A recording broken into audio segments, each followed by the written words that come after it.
Assalamualaikum warahmatullahi wabarakatuh. Para pangjejer sareng pamilon anu kusim kuring dipika hormat. Puji sareng syukur hayu urang panjatkeun kehadirat Allah Subhanahu wa taala.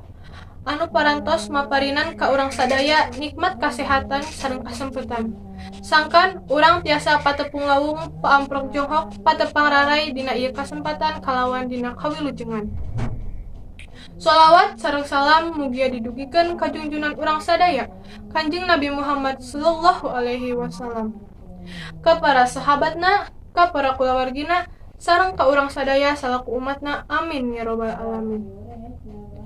Tepangkeun wastapun diana Ainur Anggraeni sim kuring nganggempaceun janten panunggu catur teu hilap ngahaturkeun ruwun nuhun ka para pangjejer sareng pamilon anu parantos baris hadir dina ieu acara kanggo medar sareng ngadiskusikeun ngeunaan tata krama basa Sunda.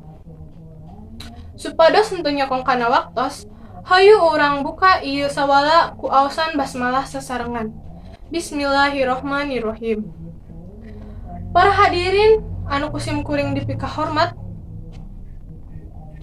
sateu acan incak kana acara anu salajengna supados henteu disaha-saha sim kuring sejanepangkeun pangjejer anu bade ngadugikeun kamandangna. Pangjejerna nyaeta Ibu Yeliza salaku guru basa Sunda di SMAN hiji Majalengka. Wilujeng enjing Ibu hatur nuhun kana kasumpinganana.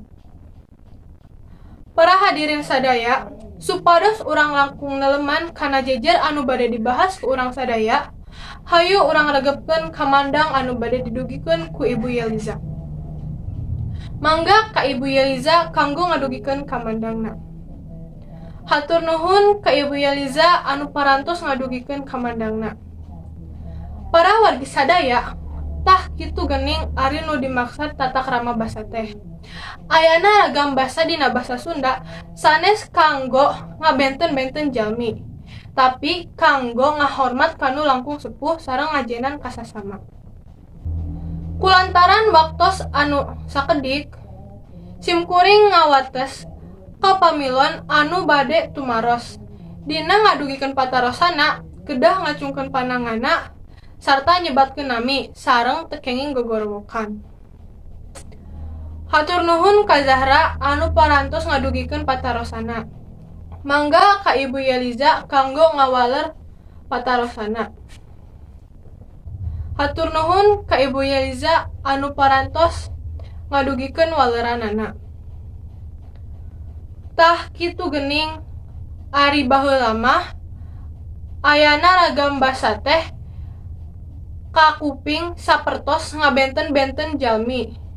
Tapi ayeuna mah parantos ditegeskeun yen ayana ragam dina basa Sunda teh sanes kanggo ngabenten-benten jalmi, tapi kanggo ngahormat kanu langkung sepuh sareng ngajenan kasasama.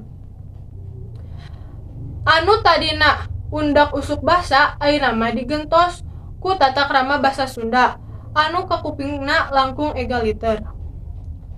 Teu karaos ieu acara parantos rengse. Alhamdulillah acara ti kawit dugi karengse kalayan lancar.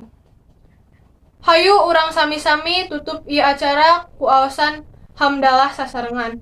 Alhamdulillah. Hapunten bilih aya cariosan-cariosan nu teu merenah keuna ku paripaos biwir teu diwengku letah tetulangan. Biwir kena ku jalir letah kena ku salah. Hapunten anu kasuhun. Wassalamualaikum warahmatullahi wabarakatuh.